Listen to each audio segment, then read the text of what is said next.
Welcome to Human Potential at Work, the show where we explore social impact, inclusion, and empowerment of everyone, including persons with disabilities. Your host is Deborah Rue, CEO of Rue Global Impact, and co-founder and chairwoman of Billion Strong, an identity and empowerment organization designed to bring billions of voices of persons with disabilities together. To join the global community and to donate to the cause, visit billion-strong.org. That's billion-strong.org. And now, on to the episode. Hello, everyone.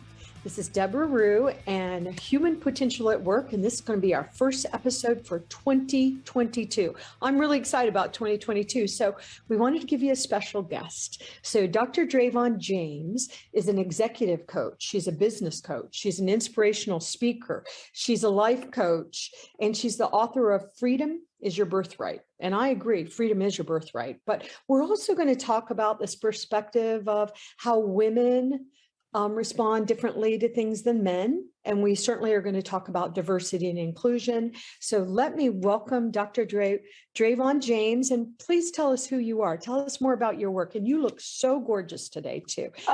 Thank you, Deborah. You're so kind.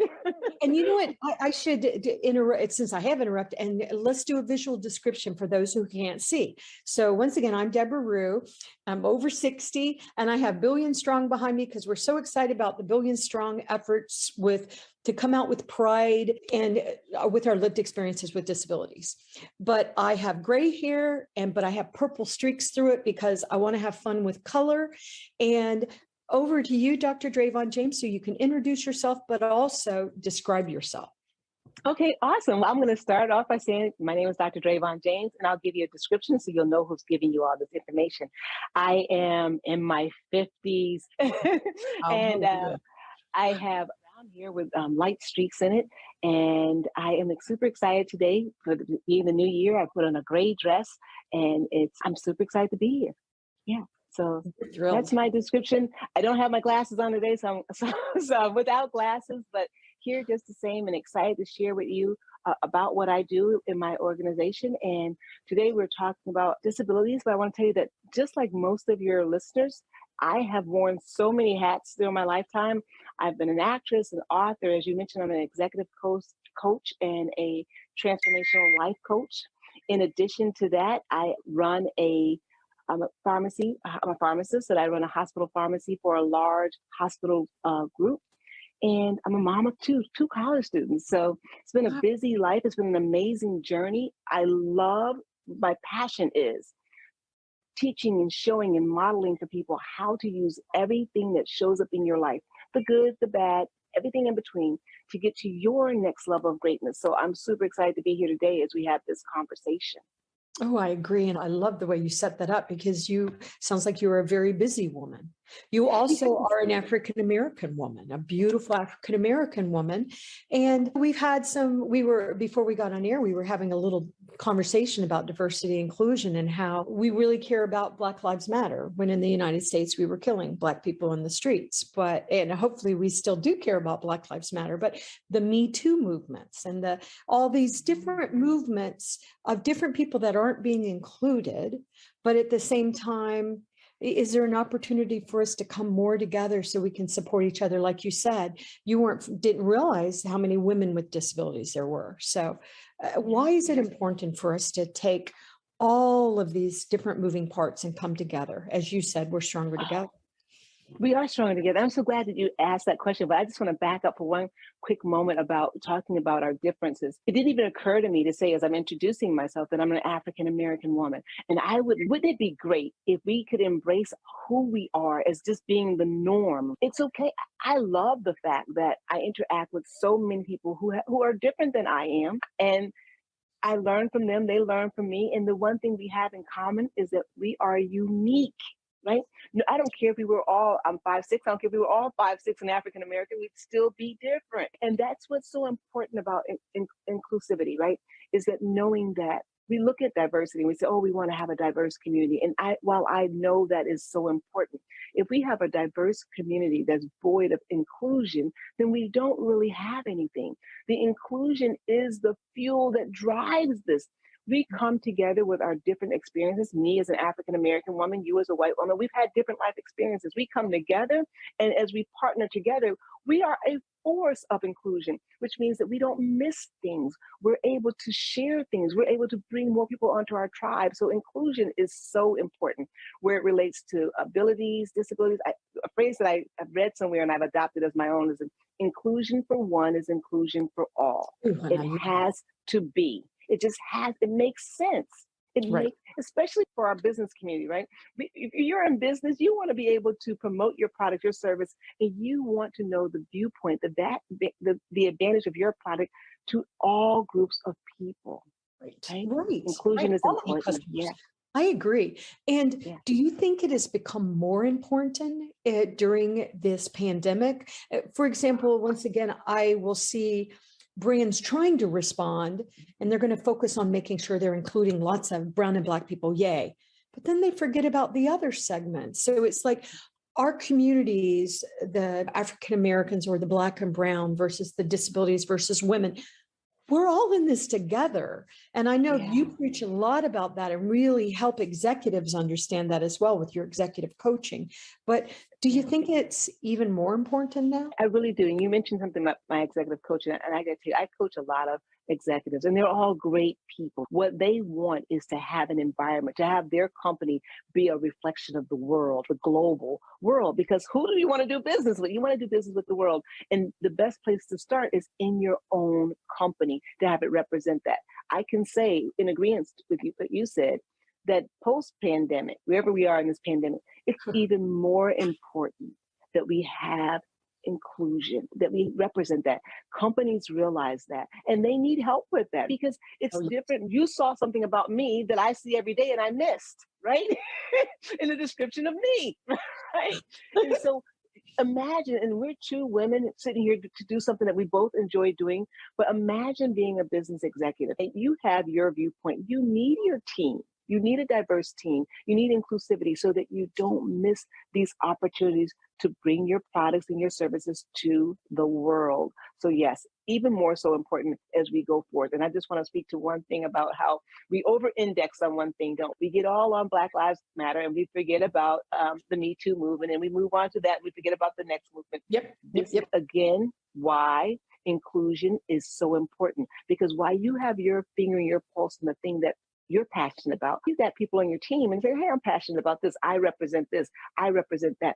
Things that you may not be aware of. You're not expected to know it all, but you do have a responsibility to build a team that is diverse enough to hit all of those points. But it's what we have been guilty of doing is hiring people that are just like us, right? So if I'm a white male with these life experiences, I see another white male with those life experiences. Obviously, they're a good fit. I know them.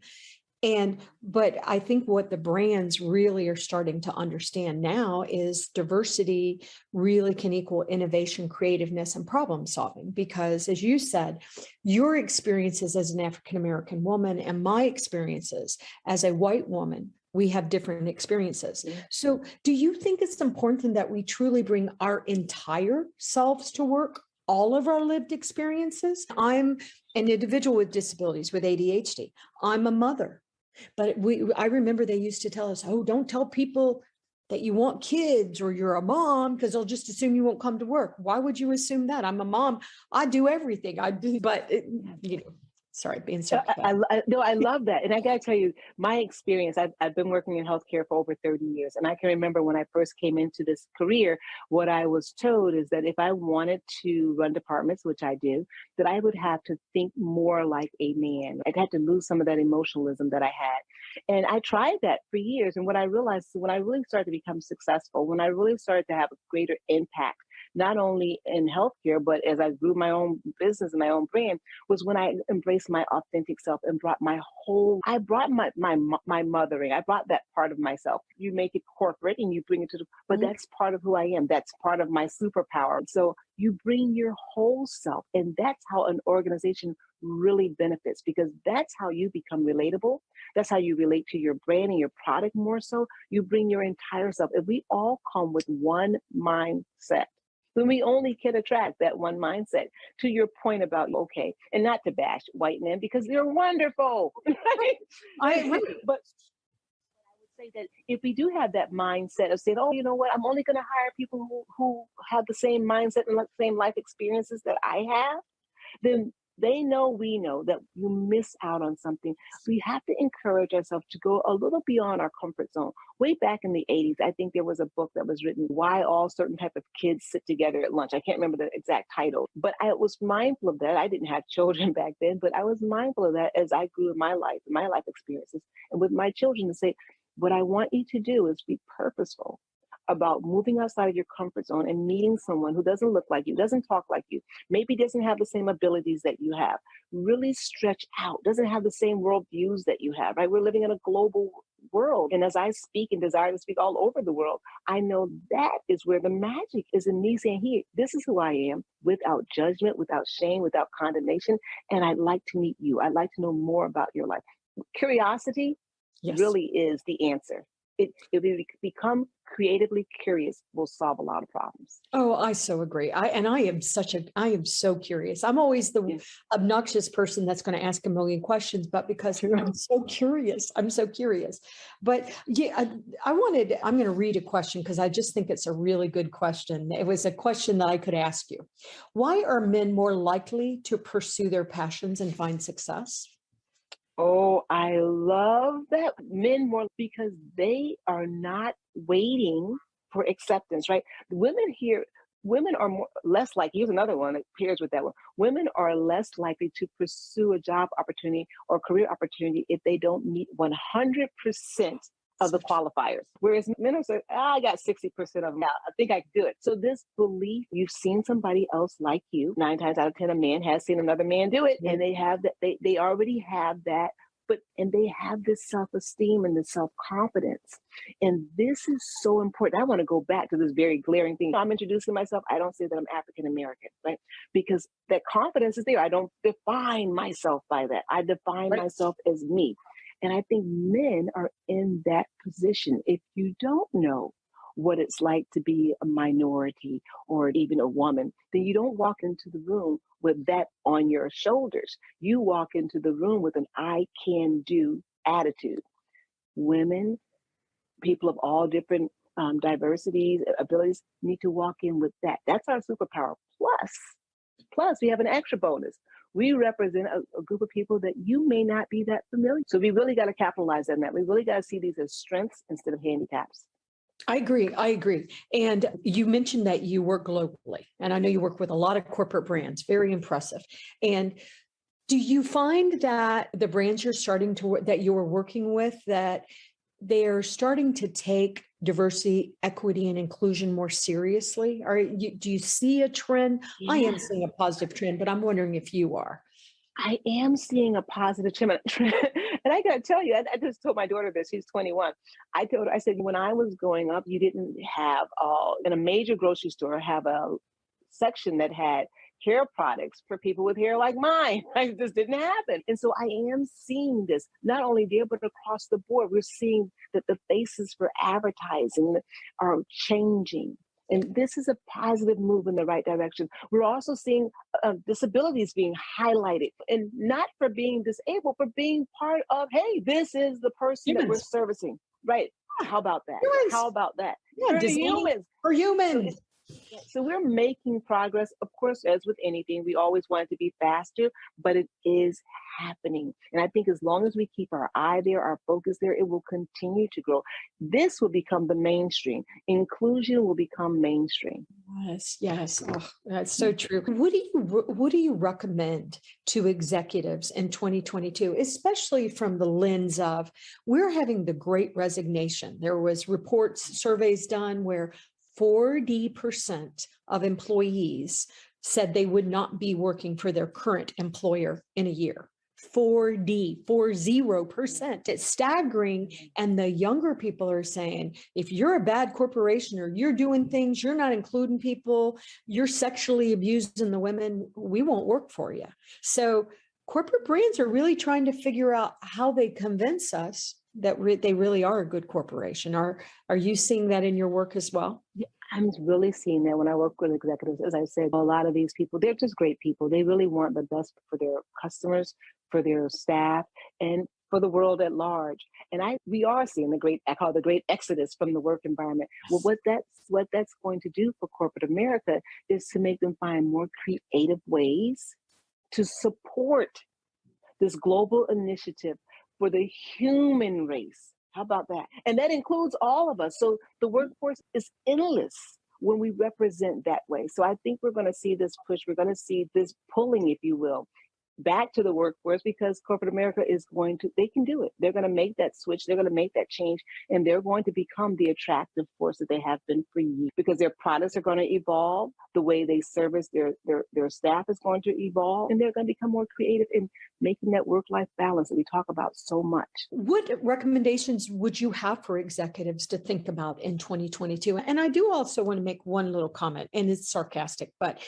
we always talk about women being a minority group and that women are horribly underpaid and over men, which is true. We know this for sure. Of course, if you're a white woman, you make 80 cents on the dollar that a man makes. If you're an African-American woman, you make 60 cents. If you're a disabled woman, you make like 10 or 20 cents if you're even working to the dollar. But at the same time, Dr. James, women are actually the minority. There are more women in the world than men, but we're treated like minorities. Mm-hmm. So it's just shocking in a way to think how much work we got to do.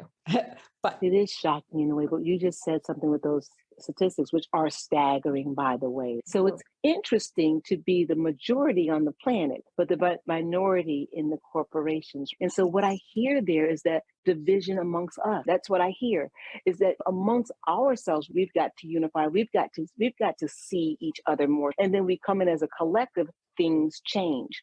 But as long as we're divided amongst ourselves, I told you when I did my research on this topic, I'm like, 1 in 5 women is disabled. Are you kidding? Let's get together on this. Let's make this known. Let's get out there and get in front of this. We can do it. We've done it on so many different things. Women are known for supporting platforms that beyond themselves. So it's time for us to have that self-esteem. It's time for us to have that self-confidence and say, we're not creating division. That's not what we're about here. We're creating inclusivity. We're here. We have something to offer, right? We're willing to put in the work, and we are a valuable investment, dollar per dollar. I want to shift a little, and I didn't warn you, so this might be unfair, but I have a feeling you got this because I know you're an expert in this, which is why we wanted to have you on. And I really recommend to any corporations to think about bringing her on, because you need to hear from the different voices. So as a trainer or a coach, or supporting your diversity, equity, and inclusion efforts. But one thing, once again, I'm 63. I just turned 63. And when I first came into the business world, I did what you did. I tried to act like a man because that's what we were told to do. When I got one of my first professional job, they gave me a bow tie to wear because you almost had a uniform. It's just amazing. But at the same time, how do we make sure that we continue to evolve and move forward in a way that supports everyone? Like you said, a lot of white men, they're amazing, but one thing that I found happened that I believe still happens because women are telling me this, but women in the workforce were always they were vicious with each other. I'm just going to be frank. They were vicious with each other. I remember I had a boss, and she was horrible to me as a new mother of a child with Down syndrome too, but she was horrible. And I found that men were much nicer in the workforce. So what I did was, when I became a manager and a boss, I thought, oh no, I'm going to be a great manager because I'm not going to do to other women what women did to me. And so I know that we can change it, but are you still seeing that? Because that makes me sad to see women not being supportive of other women. And I'm not saying be supportive of other women over the company or over men. I'm just saying women should support each other. Absolutely. That was my point about if we're the majority, then we're doing something wrong. Right. And what I would say to that too is that sometimes, and we've got to get rid of this fear-based thinking, because that kind of treatment of another woman's thought pattern, which says that if I don't turn you into something else, it will look bad for me as a woman here. And it will, and there is, it's a bit for the good of women, but it's presented wrong. They say, you know what, I want us to win here. So I'm going to be super hard on you. I'm going to make your life super hard so that you can step up to the plate. Now, we know that's not sustainable. In our heart and soul, we know that's not sustainable. We've got to be courageous. We've got to be courageous and say, I understand, which is what you hear from a lot of your male bosses, is that they understand. They look at your life and they're like, I don't know how you're doing it. But another woman, she knows you intimately and she knows, oh, you could push a little harder. But we've got to be courageous here and say, this is what's right. This is, at the end of the day, this company has to continue to grow because that's how we support our families. But at the end of the day, family, we're all here because of family. That's why we're here, to support our nation of families. And doing it from the entire geo footprint. If you're a corporate brand and you're only hiring diversely in the United States and the rest of your geo footprint, you're ignoring it, we're going to notice this. We're going to notice it. So it's very important to bring in the experts that understand the different nuances of the communities. It's critical. And that's one reason why, once again, I think your work is so important. And you're also the author of Freedom is Your Birthright. And I was just, can we talk a little bit about that? Because I love the name of the book. Oh, yes. Okay. Freedom is your birthright. The whole premise reason behind this book was to have people take responsibility for the life that they create. Now, we're here today talking about, disabilities, and we're talking about disadvantaged people in the workforce, right? However, we have to look at our whole life and we say the good, the bad, and everything in between can be used in two ways. It can either be used as a stumbling block and we'll never go any further, or we can use it as a stepping stone to get to our next level of greatness. Either way, the choice is up to us. If we choose to use it as a stepping stone to get level of greatness, we're going to have to assemble a team for some of these things. And that's where we as women come into play, right? We can say, hey, we're on the same team. How can we work together to get to our next level of greatness? So the whole book is taking responsibility for who we are in a very gentle way. It's under 100 pages, so it's very gentle.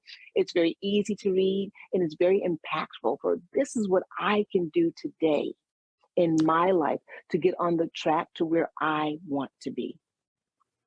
And I will remind everybody, please buy her book, but also review it. Yeah. Give her a positive review, because it makes a big difference for us authors. If you review the books, it helps the algorithm get up higher so people can find your work. So just wanted to say that.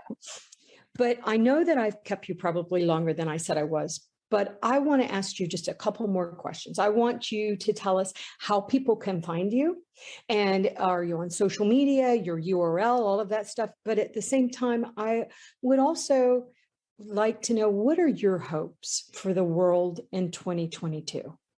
Oh, I'm going to start right there, Deborah.